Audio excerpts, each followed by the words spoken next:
failure is also paradoxical. And if you think about it, you got to kind of understand that there is kind of two sides to failure. And at times, it seems like the lessons of failure can be contradictory. But I want you to reflect with me on this for just a second, especially if you look at failure as a prelude to success. And so if you think about failure for just a second, success comes from both fearing and not fearing to fail. So let's unpack that for just a second. Success comes from both fearing and not fearing to fail. Now, notice that if we are just consumed by our fear of failure, we're probably not going to experience the levels of success that we ultimately could. Because if we're so scared and our goal in life is to not fail, then the chances are we're not going to try very many things. We're not going to be as bold and courageous as we possibly could be. Failure is going to hold us back. And it's not even failure that will hold us back. It's the fear of failure that will hold us back. You see, failure, I don't think holds us back. I think it moves us forward. That's what the title of this podcast is all about. But the fear of failure, now that's different. That can be something that holds us back in a very, very substantial way. So, as we think about success coming from failure, notice that the fear of failure can be very limiting.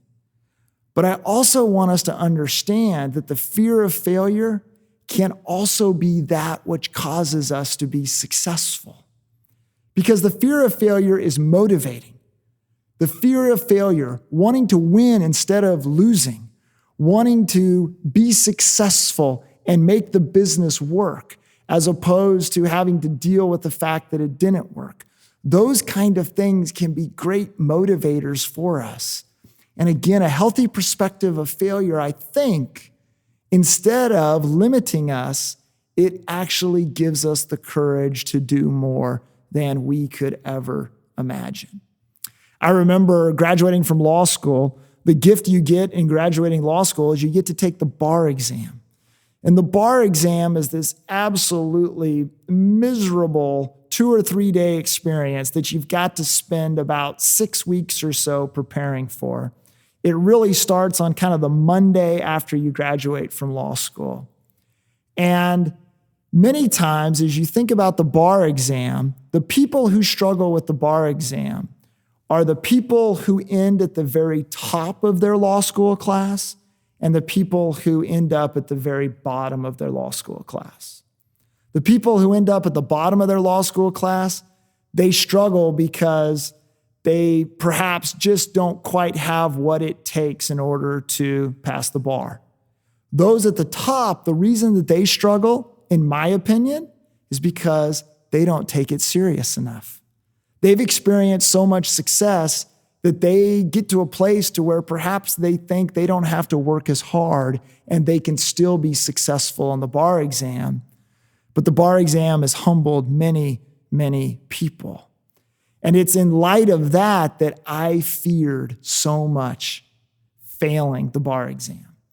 I feared the moment where I'd be sitting in my office at a law firm as a young lawyer and have the moment where I had to try to sort out or I had to try to explain how it is that I failed, not knowing what that would mean for my job in terms of being paid to be a lawyer where I couldn't even get licensed.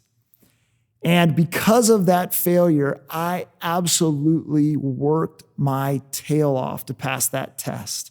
I put every ounce of energy I had into it.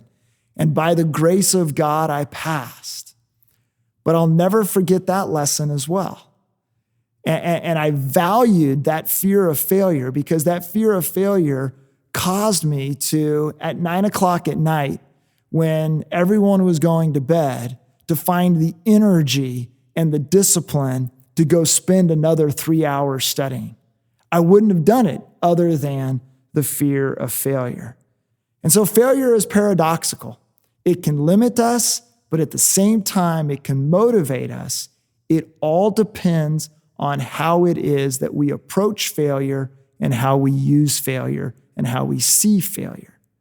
I want to encourage you, and I hope that this podcast encourages you, for failure to become a great tool for you to be able to experience great things in life.